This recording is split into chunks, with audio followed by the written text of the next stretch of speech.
اللہ کے نبی نے مسئلہ حل کر دیا، فرمایا 4 کوالٹی جس کے اندر ہوگی، 4 چیزیں جس کے اندر ہوگی، وہ بغیر حساب کے اور بغیر عذاب کے. السلام علیکم ورحمۃ اللہ وبرکاتہ.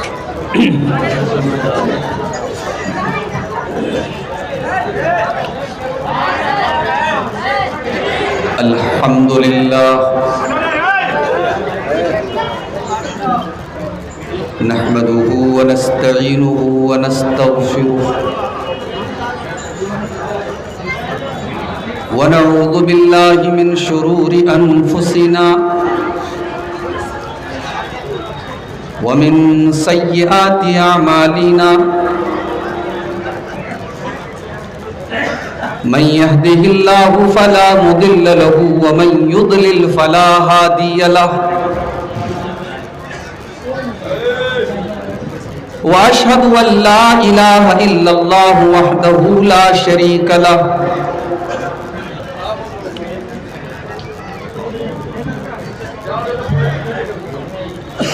وأشهد أن محمدا عبده ورسوله يا أيها الذين آمنوا اتقوا الله حق تقاته ولا تموتن إلا وأنتم مسلمون يا أيها الناس اتقوا ربكم الذي خلقكم من نفس واحدة وخلق منها زوجها وبث منهما رجالا كثيرا ونساء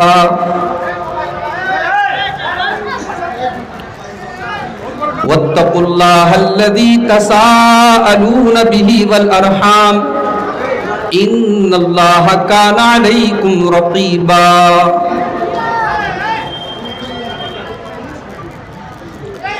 يا أيها الذين آمنوا اتقوا الله وقولوا قولا سديدا يصلح لكم أعمالكم ويغفر لكم ذنوبكم ومن يطع الله ورسوله فقد فاز فوزا عظيما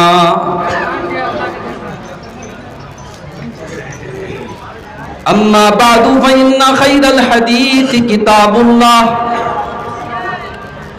وخير الهدي هدي محمد صلى الله عليه وسلم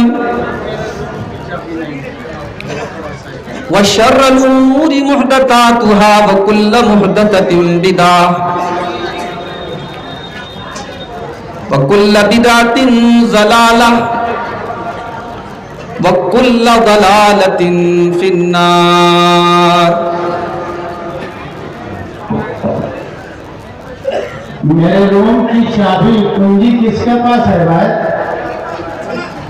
کون لیا تھا؟ ہم بھول گئے ہم. ہاں ٹھیک ہے.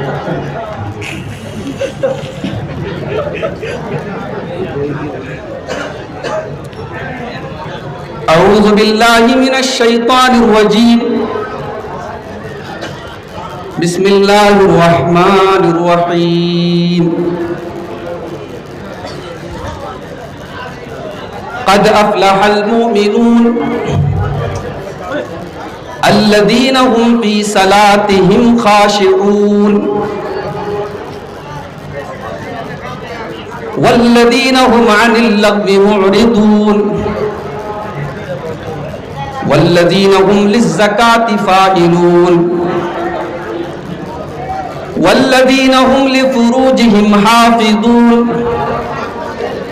إلا على أزواجهم أو ما ملكت أيمانهم فإنهم غير ملومين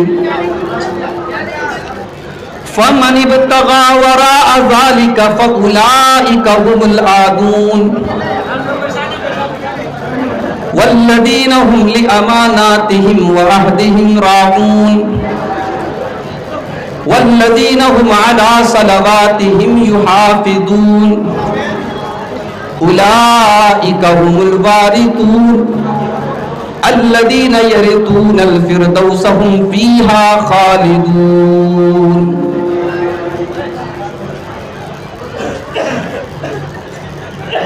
اسٹیج کے اوپر موجود محترم علماء کرام، بزرگوں اور دوستوں، نوجوان ساتھیوں، پردہ نشین ماں اور بہنوں، پیارے بچوں، برہیٹ کے اس سالانہ اجلاس میں کافی عرصے کے بعد آپ کے سامنے حاضر ہونے کا موقع مل رہا ہے۔ ظاہر ہے یہ پروگرام اس پورے علاقے کا سب سے اچھا، سب سے شاندار پروگرام مانا جاتا ہے، اور آج تو جلسے کا پہلا دن ہے، اور عام طور سے یہ کہا جاتا ہے کہ 2 دن کا جلسہ ہوتا ہے تو دوسرے دن بھیڑ زیادہ آتی ہے، لیکن میں نہیں سمجھتا کہ پہلے دن کے اعتبار سے بھی بھیڑ کم ہے۔ بہت اچھی تعداد میں ہمارے مرد حضرات بھی آئے ہیں، ہماری مائیں بہنیں بھی آئی ہیں۔ اللہ کرے کہ یہ ہمارا مجمع یہاں سے جب اٹھے تو کوئی مشن لے کر کے، کوئی مقصد لے کر کے ہم یہاں سے اٹھیں۔ اللہ تعالی ہم سب کو یہاں سے نیک عمل کی آرزو اور نیک عمل کا مقصد اور مشن لے کر کے یہاں سے اٹھنے کی توفیق عطا فرمائے۔ میرے بھائیوں، آج کی اس بھاگ دوڑ بھری زندگی میں ہر آدمی سکسیس کی تلاش میں، کامیابی کی تلاش میں، ہر آدمی سفل ہونا چاہتا ہے، کامیاب ہونا چاہتا ہے۔ IAS اور IPS کی تیاری کرنے والا اسٹوڈنٹ 18 گھنٹے پڑھ رہا ہے، 24 گھنٹے میں 18 گھنٹے وہ محنت کر رہا ہے۔ کیوں؟ وہ سفلتا کی تلاش میں، وہ کامیابی کی تلاش میں۔ صبح سے 8 بجے سے لے کر کے رات 8 بجے تک ایک دکاندار اپنی دکان پر بیٹھا ڈیوٹی دے رہا ہے۔ کیوں؟ اسے کامیاب ہونا ہے۔ آپ کے جھارکھنڈ کے بہت سارے لوگ کلکتہ میں، رانچی میں، دلی میں، ممبئی میں اپنا گھر، اپنا پریوار، اپنے بچوں کو چھوڑ کر کے محنت کر رہے ہیں، کام کر رہے ہیں۔ کیوں؟ کیونکہ وہ سفل ہونا چاہتے ہیں، وہ سکسیسفل ہونا چاہتے ہیں، وہ کامیاب ہونا چاہتے ہیں۔ اب سوال یہ پیدا ہوتا ہے کہ کامیابی کا معیار کیا ہے؟ کامیاب ہم کس کو بولیں گے؟ ظاہر ہے اگر برہیٹ میں ایک آدمی پورے برہیٹ میں اس کا مکان سب سے شاندار ہے، یا اس کے پاس گورنمنٹ جاب ہے، اس کے گھر میں دولت کی ریل پیل ہے، اس کے بچے اعلیٰ تعلیم حاصل کر رہے ہیں، تو ہم کہتے ہیں بھائی یہ آدمی کامیاب ہے، یہ آدمی سکسیسفل ہے، یہ آدمی سفل ہے۔ ہماری نظر میں تو یہی معیار ہے نا، سکسیس۔ ہمارے یوپی میں الیکشن ہوا، بہت سارے لوگ جیتے، بہت سارے لوگ ہارے۔ جو جیت گئے وہ سفل ہو گئے، جو نہیں جیتے وہ اسفل ہو گئے۔ ہماری نظر میں تو سفلتا کا یہی معیار ہے، یہی سٹینڈرڈ ہے۔ سوال یہ پیدا ہوتا ہے کہ ہمارے رب کی نظر میں کامیابی کس چیز کا نام ہے؟ ہمارے اللہ کی نظر میں، ہمارے کریٹر کی نظر میں، ہمارے پروردگار کی نظر میں کامیابی کس چیز کا نام ہے؟ آؤ ہم قرآن سے سوال کرتے ہیں، ہم اللہ کے کلام سے سوال کرتے ہیں کہ تو بتا کامیابی کس چیز کا نام ہے؟ اے قرآن تو ہم کو بتا کہ سفلتا کس چیز کا نام ہے، سکسیس کس چیز کا نام ہے؟ جب ہم قرآن کھولتے ہیں، قرآن کا 4تھا پارہ ہم اٹھاتے ہیں، سورہ آل عمران کی آیت نمبر 185 کو جب ہم اٹھاتے ہیں، اللہ فرماتا ہے کل نفس ذائقۃ الموت، میرے بندو ہر جاندار کو مرنا ہے، ہر انسان کو مرنا ہے، ہر جاندار کو بے جان ہونا ہے۔ وَإِنَّمَا تُوَفَّوْنَ أُجُورَكُمْ يَوْمَ الْقِيَامَةِ، اور قیامت کے دن تمہیں اپنے ایک ایک عمل کا پورا پورا بدلہ دیا جائے گا۔ تم نے جیسا عمل کیا ہوگا اچھا یا برا، اس عمل کے مطابق کل قیامت کے دن تمہیں تمہارا پورا پورا بدلہ دے دیا جائے گا۔ اب ذرا اگلے اس آیت کے اگلے ٹکڑے کے اوپر غور کرو، فَمَنْ زُحْزِحَ عَنِ النَّارِ وَأُدْخِلَ الْجَنَّةَ فَقَدْ فَازَ، جس کو جہنم سے بچا لیا جائے گا اور جس کو جنت میں ڈالا جائے گا وہی آدمی اللہ کے یہاں کامیاب ہونے والا ہے۔ وَمَا الْحَيَاةُ الدُّنْيَا إِلَّا مَتَاعُ الْغُرُورِ، اور میرے بندو جس دنیا کی زندگی کو، جس دنیا کی دولت کو تم نے کامیابی سمجھائے، تم نے سفلتا سمجھائے، تم نے سکسیس سمجھائے، وَمَا الْحَيَاةُ الدُّنْيَا إِلَّا مَتَاعُ الْغُرُورِ، یہ دنیا تو دھوکے کا سامان ہے، یہ دنیا تو دھوکا ہے، یہ لگ تو رہا ہے کہ تم کامیاب ہو گئے مگر حقیقت میں دنیا کی کامیابی نہیں ہے۔ بھئی یہاں کامیاب ہو گئے تو کون سا کمال کرتے ہیں؟ کامیابی تو یہ ہے کہ اللہ کی بارگاہ میں آپ جہنم کے عذاب سے بچا لیے جائیں اور آپ کو جنت میں داخل کر دیا جائے، یہ ہے اصل کامیابی۔ تو ہم نے ایک سوال کا جواب آپ کو دے دیا۔ اگر آپ سے میں پوچھوں اس تقریر کا خلاصہ تو پہلا سوال میں یہی کروں گا کہ بتاؤ کامیابی اللہ کی نظر میں کیا ہے؟ جواب مل گیا، اللہ کی نظر میں کامیابی یہ ہے کہ ہم جہنم سے بچ جائیں اور جنت میں چلے جائیں، یہی کامیابی ہے، یہی سفلتا ہے۔ اب دوسرا سوال، اے اللہ یہ تو ہم کو پتا چل گیا کہ کامیابی کس چیز کا نام ہے،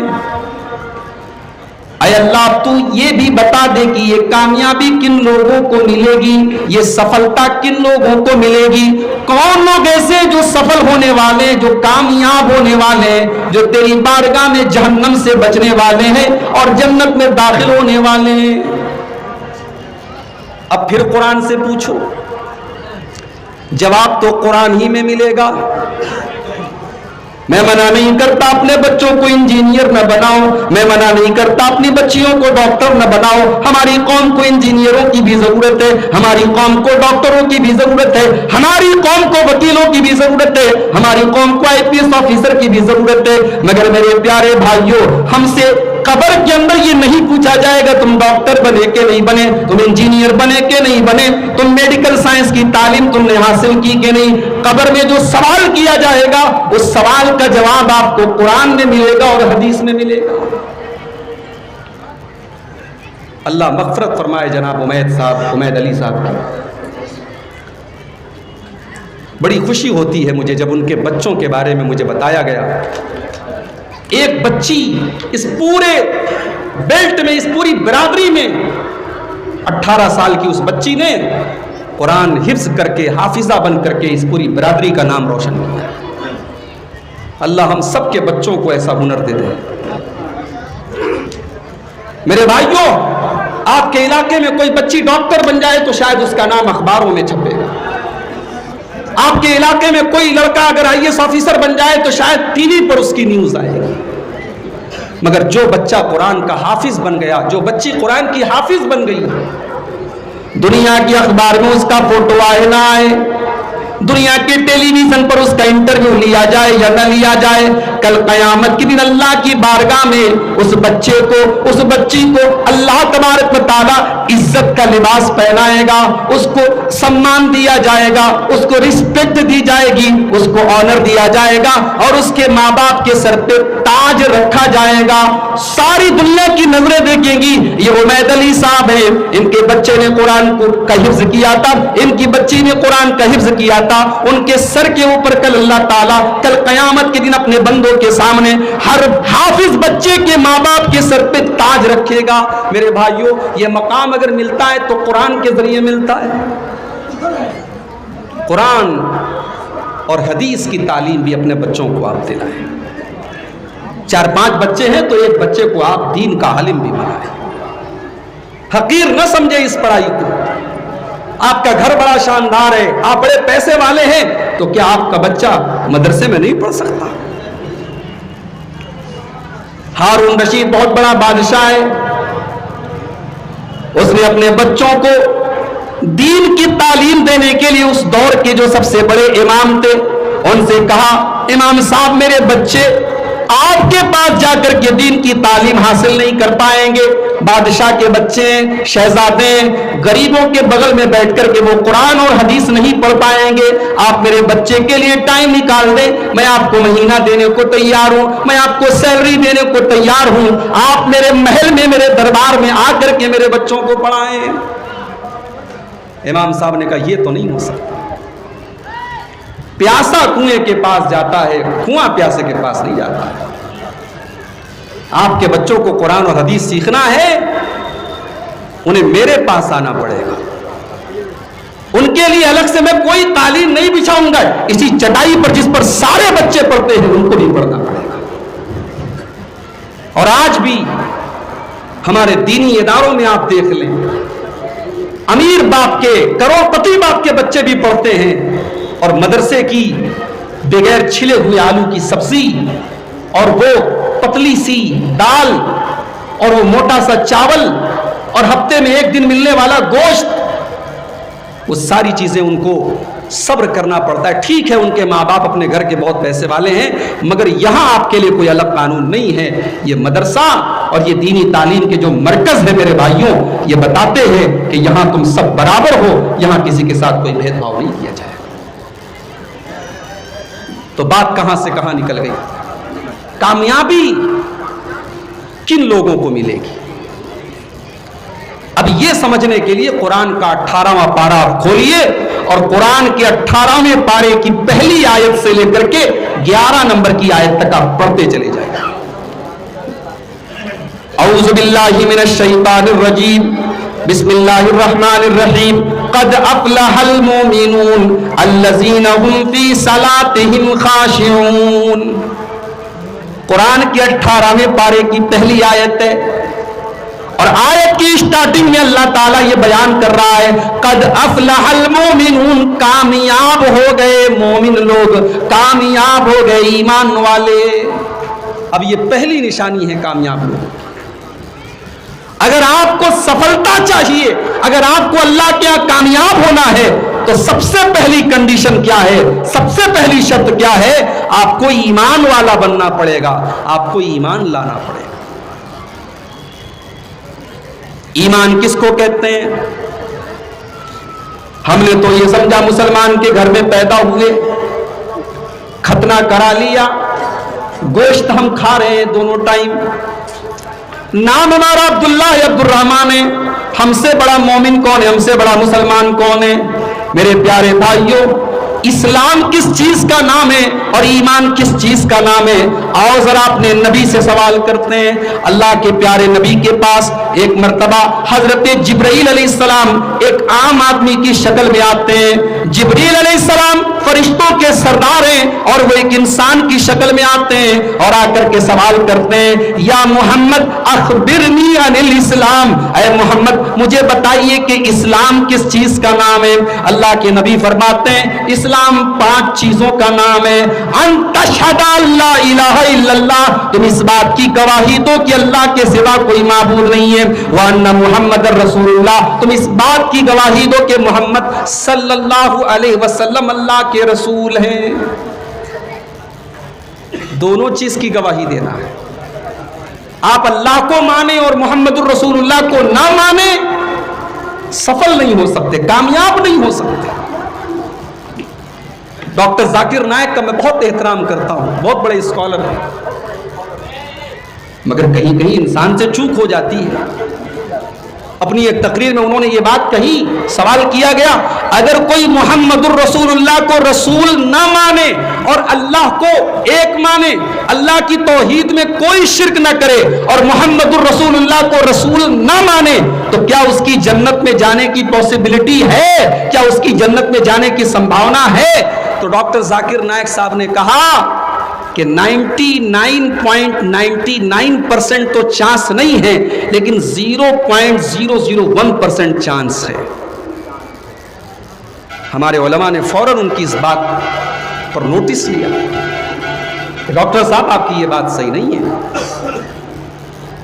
جو محمد الرسول اللہ کو اللہ کا رسول نہ مانے اس کو 0.001% بھی جنت کی امید نہیں ہے۔ کیوں؟ کیونکہ ایمان کمپلیٹ ہی نہیں ہو سکتا ہے ہم جب تک لا الہ الا اللہ کے ساتھ، جب تک محمد الرسول اللہ کو ایڈ نہیں کریں گے، ہمارا کلمہ کمپلیٹ نہیں ہوگا، ہمارا اسلام مکمل نہیں ہوگا، ہمارا ایمان مکمل نہیں ہوگا۔ اس لیے دونوں چیزیں میرے بھائیو یاد رکھیے، اللہ کی بھی توحید کی گواہی دینا ہے اور محمد الرسول اللہ کی رسالت کی بھی گواہی یاد رکھنا ہے۔ وَتُقِيمَ الصَّلَاةَ، نماز قائم کرو، وَتُؤْتِيَ الزَّكَاةَ، زکات ادا کرو، وَتَصُومَ رمضان، رمضان کے روزے رکھو، وَتَحُجَّ الْبَيْتَ، اور اللہ کے گھر کا تم حج کرو۔ یہ 5 چیزیں اسلام ہیں، یہ اسلام کے 5 پلر ہیں، 5 کھمبے ہیں، ان کے بغیر اسلام نہیں ہے۔ پھر حضرت جبریل نے دوسرا سوال کیا، اے محمد صلی اللہ علیہ وسلم، ایمان کس چیز کا نام ہے؟ اللہ کے نبی نے اب ایمان کی پریبھاشا بتائی، ایمان کی ڈیفینیشن بتائی، ان تؤمن باللہ وملائکتہ وکتبہ ورسلہ والیوم الآخر والقدر خیرہ وشرہ۔ ایمان اس چیز کا نام ہے، تم اللہ کے اوپر ایمان لاؤ، تم اللہ کے فرشتوں کے اوپر ایمان لاؤ، تم اللہ کی کتابوں کے اوپر ایمان لاؤ، تم اللہ کے رسولوں کے اوپر ایمان لاؤ، تم قیامت کے دن کے اوپر ایمان لاؤ، اور تم تقدیر چاہے اچھی ہو چاہے بری ہو تقدیر کے اوپر ایمان لاؤ۔ جب سے میں آیا ہوں جھارکھنڈ میں، بنگال میں، صبح سے لوگ سوال کر رہے ہیں شیخ صاحب یوپی کے اندر کیا ہوا؟ بھئی جو ہوا ہوا، ہمارا تو ایمان ہے، ہم نے تو تقدیر پر ایمان رکھا۔ ہمارا ایمان ہے کہ ہماری تقدیر میں جو لکھا ہے وہی ہونا ہے۔ اگر ہماری تقدیر میں نقصان لکھا ہے، ساری کائنات مل کر کے ہمیں فائدہ نہیں پہنچا سکتی، اور اگر ہماری تقدیر میں فائدہ لکھا ہے، ساری دنیا مل کر کے ہمیں نقصان نہیں پہنچا سکتی ہے۔ یہ ہمارے نبی نے ہمیں اور آپ کو سبق دیا ہے۔ تو ہم تقدیر کے اوپر ایمان رکھتے ہیں، ہم اللہ کے اوپر ایمان رکھتے ہیں۔ اللہ کے اوپر جو ایمان رکھتا ہے وہ مزاروں پہ جا کر کے سجدے نہیں کرتا ہے، وہ قبروں پر جا کر کے اپنی ناک نہیں رگڑتا ہے، اس کے بچے بیمار ہو جائیں تو وہ گلے میں تعویذ نہیں پہنتا ہے، اس کے ہاتھوں میں دھاگے نہیں ہوتے ہیں، اس کے گھروں میں تعویذ نہیں لٹکتے ہیں۔ جو اللہ پر ایمان رکھتا ہے وہ اپنے نفع نقصان کا مالک اگر سمجھتا ہے تو اللہ کو سمجھتا ہے۔ ابھی آج فیس بک کے اوپر ایک ویڈیو میں نے دیکھا، اور اللہ کی قسم میں ویڈیو دیکھ رہا تھا، حالانکہ اس کے اوپر کمنٹ کرنے والے مذاق اڑا رہے ہیں، ہنس رہے ہیں، مگر مجھے رونا آ رہا ہے کہ آج کیا دین کے جلسوں اور اسٹیج پر بیٹھ کر کے ایسی باتیں کہی جاتی ہیں۔ بیان کرنے والے مولانا صاحب بیان کر رہے ہیں، شیخ عبد القادر جیلانی پیران پیر، جن کو غوث اعظم بھی کہا جاتا ہے، غوث کے معنی مددگار، اعظم کے معنی سب سے بڑا، غوث اعظم سب سے بڑا مددگار۔ اب سوچو یہ اللہ کی کتنی بڑی توہین ہے۔ سب سے بڑا مددگار کون ہے؟ ہمارا ایمان تو یہی ہے کہ ہم جس کے لیے ایاک نعبد و ایاک نستعین کہتے ہیں وہی ہمارا غوث اعظم ہے، وہی ہماری مدد کرنے والا ہے۔ تقریر کرنے والا مولوی تقریر کر رہا ہے، غوث اعظم کی کرامت بیان کر رہا ہے، کہتا ہے لوگوں شیخ عبد القادر جیلانی کی کرامت یہ بھی تھی کہ وہ جس آدمی سے مصافحہ کر لیتے تھے اس دن اس آدمی کی موت نہیں ہوتی تھی، اس لیے صبح لمبی لائن لگتی تھی اور لوگ آ کر کے شیخ عبد القادر جیلانی سے مصافحہ کر لیا کرتے تھے تاکہ 24 گھنٹے زندگی کی گارنٹی مل جائے۔ ایک بڑھیا کا بچہ تھا، ایک لوتا بچہ، اس نے سوچا کہیں میرا بچہ مر نہ جائے، روزانہ وہ صبح اپنے بچے کو لے کر کے آتی تھی اور شیخ عبد القادر جیلانی سے اپنے بچے کو مصافحہ کرواتی تھی. اس کو ڈر تھا کہیں میرا بچہ مر نہ جائے، اکلوتا بچہ ہے.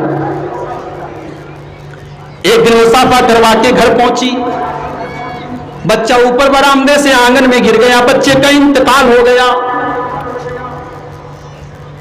اس کو شیخ عبد القادر جیلانی کے اوپر اتنا ایمان تھا، اتنا عقیدہ تھا، اس کو یقین تھا میرے بچے نے صبح شیخ عبد القادر جیلانی سے مصافحہ کیا ہے، میرا بچہ مر نہیں سکتا ہے.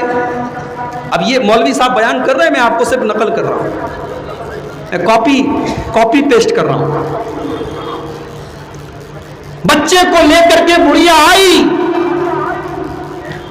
اب مولوی صاحب بیان کر رہے ہیں کہ شیخ عبد القادر جیلانی کی ایک اور عادت تھی، مسجد میں بیٹھ کے تقریر کر رہے ہیں، درس دے رہے ہیں، سامنے پبلک بیٹھی ہوئی ہے، اچانک کہتے مر جاؤ اور سب مر جاتے تھے، پھر کہتے تھے زندہ ہو جاؤ، سب زندہ ہو جاتے تھے. جب بڑھیا پہنچی شیخ عبد القادر جیلانی نے کہا مر جاؤ، اب سب لوگ وہاں پہ مرے ہوئے لیٹے ہیں. بڑھیا نے چپکے سے اپنے بچے کو بھی ان لوگوں کے بیچ میں لٹایا.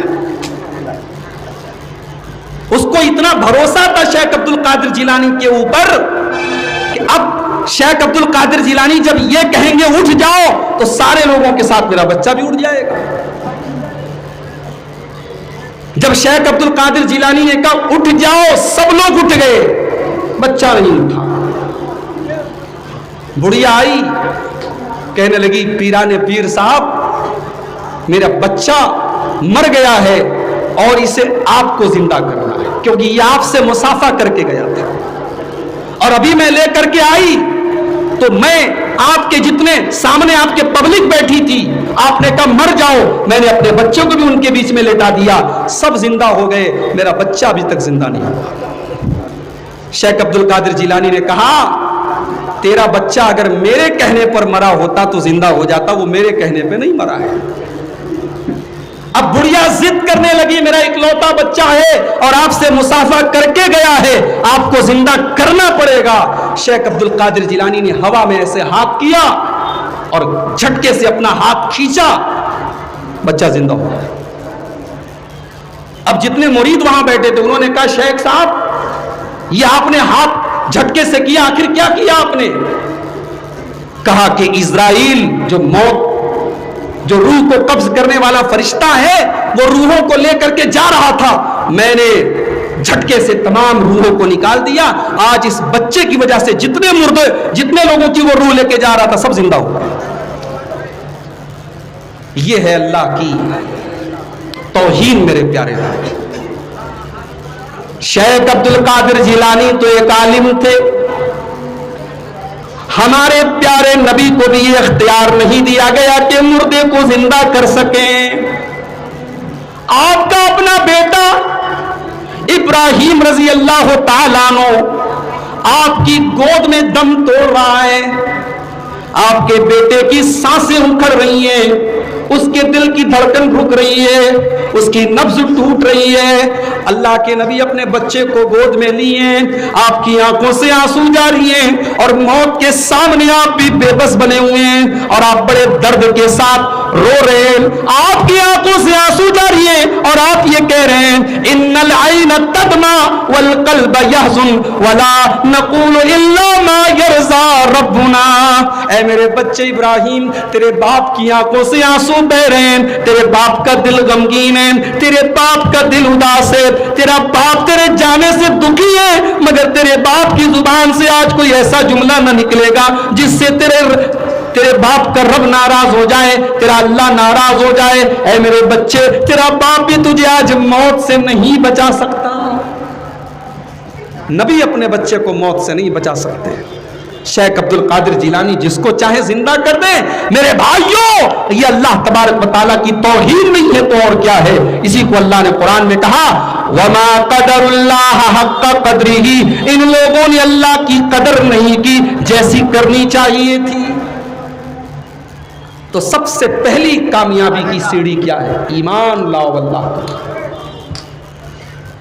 میرے پیارے بھائیوں، ہم غریب ہیں، ہم مزدور ہیں، ہم کمزور ہیں, ہمارے پاس رہنے کو ڈھنگ کا مکان نہیں ہے, ہمارے پاس کھانے کو اچھا کھانا نہیں ہے, ہمارے پاس پہننے کو اچھا کپڑا نہیں ہے, لیکن اگر ایمان کی دولت ہمارے پاس ہے, رب کعبہ کی قسم ہم سے زیادہ مالدار کوئی نہیں ہے, ہم سے زیادہ دولت والا کوئی نہیں ہے, کیونکہ ایمان سے بڑی کوئی بھی دولت نہیں ہے. کل قیامت کے دن دنیا کی دولت کام نہیں دے گی. کل قیامت کے دن ایک بندہ آئے گا, وہ اللہ کی بارگاہ میں زمین بھر کے سونا دینے کی کوشش کرے گا, زمین بھر کے سونا دے گا اور کہے گا اللہ تو مجھے جہنم کے عذاب سے بچا لے. اللہ فرماتا ہے ما تقبل من احدہم, تو زمین بھر کے سونا تو لایا ہے مگر ایمان تیرے پاس نہیں ہے, تو ایمان لے کر کے نہیں آیا ہے. ایمان ضروری ہے اور ہمیں اور آپ کو اللہ نے ایمان کی دولت دی ہے میرے بھائیوں, اس پر ہم جتنا بھی شکر ادا کریں کم ہے. اللہ ہمارے بنارس میں آ جائیے آپ, ہزاروں کلومیٹر دور سے لوگ بنارس آتے ہیں, ان کی آستھا ہے, ان کا عقیدہ ہے, میں اس پر کوئی ٹپڑی نہیں کر سکتا, لیکن آپ غور کریں آج ندیوں کی عبادت ہو رہی ہے, آج جانوروں کی عبادت ہو رہی ہے, آج پتھر کی بنی ہوئی شرمگاہ کی عبادت ہو رہی ہے, آج اس کے اوپر دودھ چڑھایا جا رہا ہے. میرے پیارے بھائیوں کیا منظر, یہ منظر دیکھ کر, یہ چیزیں دیکھ کر کیا آپ کا دل اللہ کے شکر سے لبریز نہیں ہو جاتا؟ کیا آپ کے دل میں اللہ کا شکر ادا کرنے کا جذبہ نہیں پیدا ہوتا کہ اللہ نے آپ کو توحید والا بنایا, اللہ نے آپ کو ایمان والا بنایا؟ یہ اتنی بڑی دولت ہے میرے بھائیوں, دنیا کی کوئی دولت اس کا مقابلہ نہیں کر سکتی. تو پہلی شرط کیا ہے؟ قد افلح المومنون. کامیاب اگر ہونا ہے تو سب سے پہلے آپ کو اپنے اندر ایمان پیدا کرنا پڑے گا. اور جب ایمان کی بات آئی ہے تو میں چاہتا ہوں کہ بڑی پیاری حدیث آپ کو سنا دوں. ایمان کس چیز کا نام ہے, ذرا اس حدیث کو بھی آپ سن لیجئے. سنا تو آپ نے پہلے بھی ہوگا مگر آج اس حدیث پر میں تھوڑا کچھ الگ ڈھنگ سے روشنی ڈالنا چاہتا ہوں. حضرت عبداللہ بن عباس کہتے ہیں اللہ کے نبی صلی اللہ علیہ وسلم بیان فرماتے ہیں عرضت علی الامم, میرے سامنے بہت ساری امتوں کو پیش کیا گیا. اب یہ کب پیش کیا گیا؟ ہو سکتا ہے یہ معاملہ خواب میں ہوا ہو. اگر اللہ کے نبی نے خواب میں بھی اگر یہ چیز دیکھی ہے تو نبی کا خواب سچا ہوتا ہے, نبی خواب میں بھی اگر جو دیکھے تو وہ بالکل صحیح ہوتا ہے. اللہ کے نبی کہتے ہیں میرے سامنے بہت ساری امتوں کو پیش کیا گیا, میرے سامنے ایسے نبی بھی آئے جس نبی کے ساتھ ایک آدمی ایمان والا ہے, میرے ساتھ سامنے ایسے نبی بھی لائے گئے جس کے ساتھ 2 ایمان والے ہیں, میرے سامنے ایسے نبی بھی لائے گئے وَلَيْسَ مَعَهُ أَحَدٌ, جن کے ساتھ کوئی بھی ایمان والا نہیں ہے. دنیا میں ایسے نبی بھی آئے ہیں, زندگی بھر تبلیغ کرتے رہے, دعوت کرتے رہے, اللہ کا دین پہنچاتے رہے, ایک آدمی بھی ایمان نہیں لایا. میں 1 گھنٹہ سوا گھنٹہ تقریر کر کے چلا جاؤں, اگر آپ سن لیں, ایک کان سے سن کے دوسرے کان سے اڑا دیں, اس میں میری خطا تو نہیں ہے میرے بھائی. میرا کام تھا بیان کرنا, میں بیان کروں گا. آپ نہ مانیں تو اس میں میری ناکامی نہیں ہے, اس میں آپ کی ناکامی مانی جائے گی. دنیا میں ایسے بھی نبی آئے زندگی بھر توحید کی دعوت دیتے رہے, ایک آدمی بھی ایمان نہیں لایا. اس لیے ہمارا کام ہے پہنچا دینا. اگر کوئی مانتا ہے اس کا بھلا ہے, نہیں مانتا ہے اس کا نقصان ہے, اس سے پہنچانے والے کا کچھ بگڑنے والا نہیں ہے. اللہ کے نبی کہتے ہیں ایسے نبی کو بھی میں نے دیکھا, کوئی اس کے ساتھ نہیں. اس کے بعد میں نے بہت بڑا مجمع دیکھا, بہت سارے انسانوں کو دیکھا, میں نے یہ سمجھا کہ یہ میری امت کے لوگ ہیں. فرشتوں نے بتایا کہ اے اللہ کے نبی یہ آپ کی امت کے لوگ نہیں ہیں, یہ موسیٰ علیہ السلام کی امت کے لوگ ہیں. اس کے بعد مجھ سے کہا گیا کہ آپ آسمان کے کونے میں دیکھیے. میں نے آسمان کے کونے میں دیکھا تو جہاں تک میری نظر جا رہی ہے بہت سارے انسانوں کا مجمع نظر آیا. پھر فرشتے نے کہا آپ دوسری طرف دیکھیے. میں نے دوسری طرف دیکھا تو بہت سارے انسان ہی انسان مجھے نظر آئے. فرشتوں نے مجھے بتایا ہاذِهِ اُمَّتُکَ, اے اللہ کے نبی یہ آپ کی امت کے لوگ ہیں. آپ کی امت کے لوگ ہیں جو سب سے زیادہ جنت میں جائیں گے پوری دنیا کی تمام امتوں میں. اے اللہ کے نبی، یہ آپ کی امت کے لوگ ہیں. اور اے اللہ کے نبی، آپ کی امت میں اتنے سارے لوگوں کے باوجود 70,000 لوگ ایسے بھی ہوں گے جو بغیر حساب کے اور بغیر عذاب کے جنت میں جائیں گے. علماء کہتے ہیں کہ بغیر حساب کے اور بغیر عذاب کے جنت میں جائیں گے.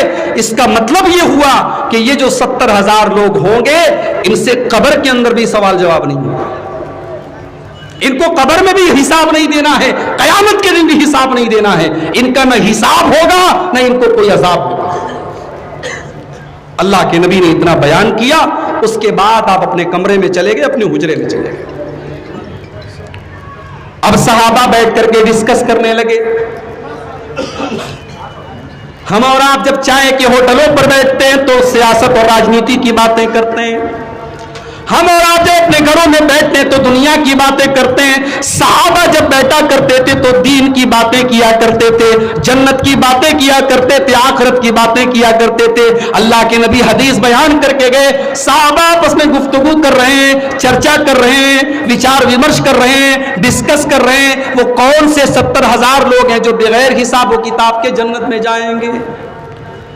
کچھ صحابہ نے کہا یہ وہ لوگ ہوں گے جو نبی کے صحابہ ہیں. یہ 70,000 کون لوگ ہیں؟ جو نبی کا ساتھ دینے والے لوگ ہیں, نبی کے صحابہ ہیں.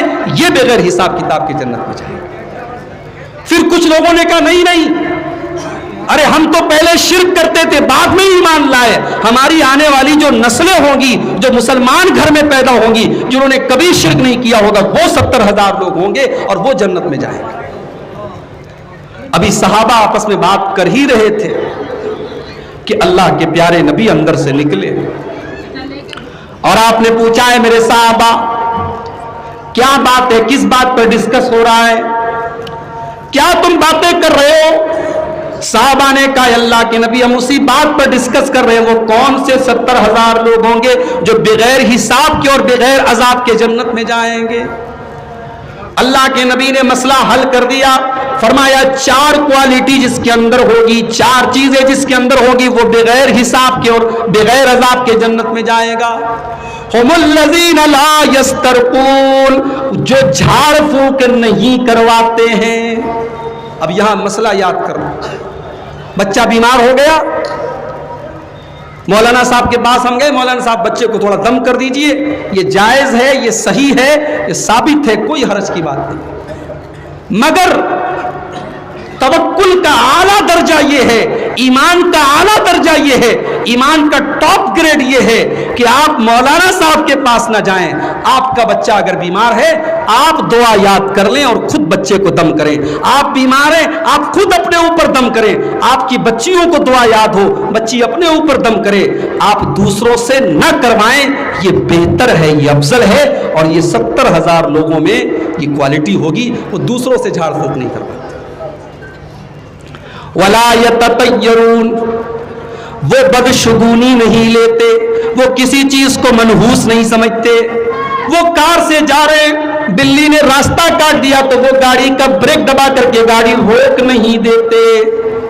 عورتوں میں زیادہ پایا جاتا ہے یہ سب. شام کو یہ مت کرو یہ ہو جائے گا. بچے کی مالش کرنے کے بعد بچے کے ماتھے پر کالا ٹیکا لگا لیتی ہیں. پوچھیے آپ علماء سے, پوچھیے آپ علماء سے, یہ کالا ٹیکا لگانا غلط ہے, بدعقیدگی ہے.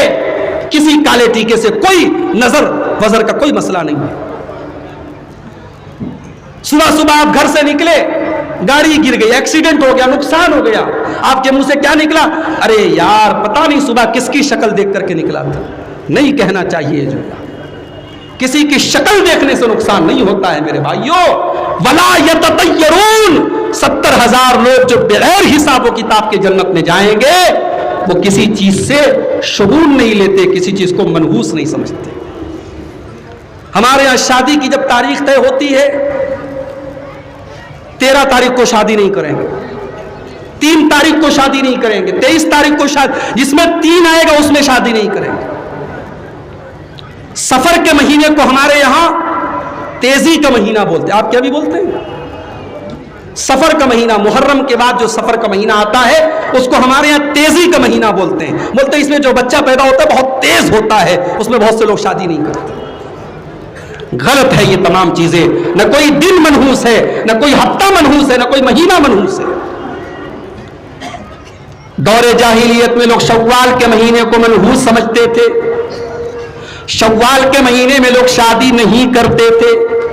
اما عائشہ فرماتی ہیں کہ او لوگوں، میری شادی جناب محمد رسول اللہ سے شوال کے مہینے میں ہوئی، اور اسی شوال کے مہینے میں رخصتی بھی میری ہوئی.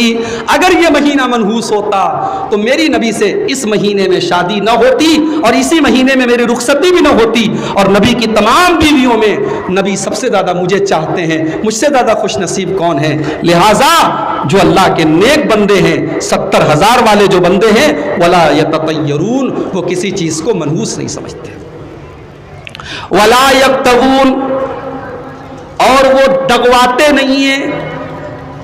خون کو روکنے کا ایک علاج کا طریقہ تھا، وہ اس کو آگ سے داغا کرتے تھے. آگ سے داغ کر کے علاج کرتے تھے. جائز ہے مگر بہتر نہیں ہے. نبی نے اس کو بہتر قرار نہیں دیا.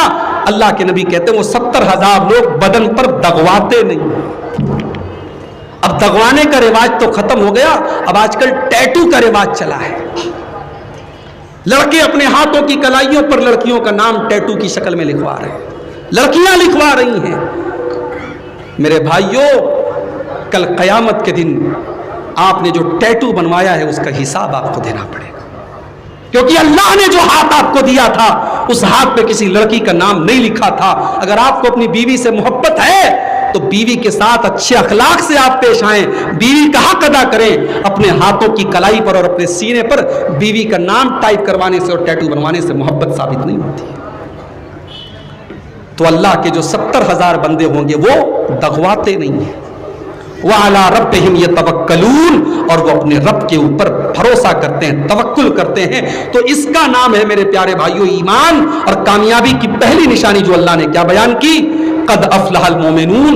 کامیاب ہے اللہ کے وہ بندے جو ایمان والے ہیں، جن کے اندر ایمان ہے. 8 چیزیں اللہ نے بیان کی ہیں. یہ پہلی چیز ہے کہ وہ ایمان، ان کے اندر ایمان ہوتا ہے. دوسری چیز، الذین هم فی صلاتهم خاشعون. کامیاب ہے وہ بندے جو اپنی نماز کے اندر اللہ سے ڈرتے رہتے ہیں، جن کی نماز کے اندر خشوع اور خضوع ہوتا ہے. اب یہ خشوع اور خضوع کا کیا مطلب ہے؟